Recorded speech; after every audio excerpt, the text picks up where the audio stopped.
nanomboka ny talata teo ary ny faran'androany ny fiofanana nomen'ny knapsa ho an'ireo mpiasa sy mpampiasa ao anatin'ny distrika n'Andramasina ny andindiny zay vetra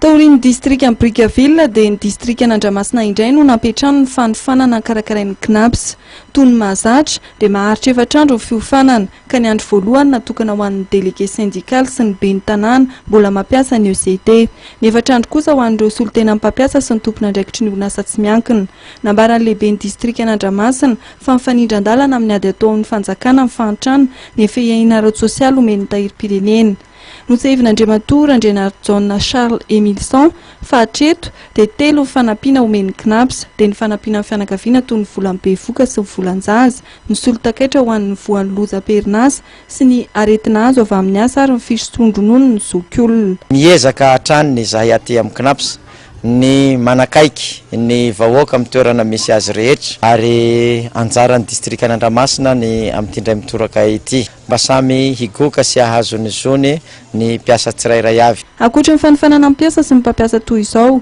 dia tsy mitsahatra ny manantona ny vahoaka ety fotony ihany koa ny tahiry-pirenena. Tafiditra amin'izany ny fiara-miasa amin'ny BOA amin'ny fandrotrahana ny latsakemboka sy ny fizarana amin'ny volan-jaza. Ny banky BOA manokana raha horesahana dia anisany hoe mpiara-miombona antoka ao amin'izany miaraka amin'izany knaps izany ary ny fiara-miasa atao amin'izany dia ny fanamorana ny fandoavantsika ny cotisation izay tsy maintsy ataontsika mpikarama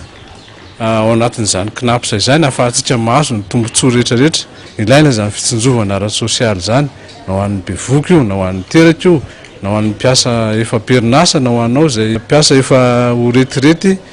kanefa hitsindro no avinao amin'izany dia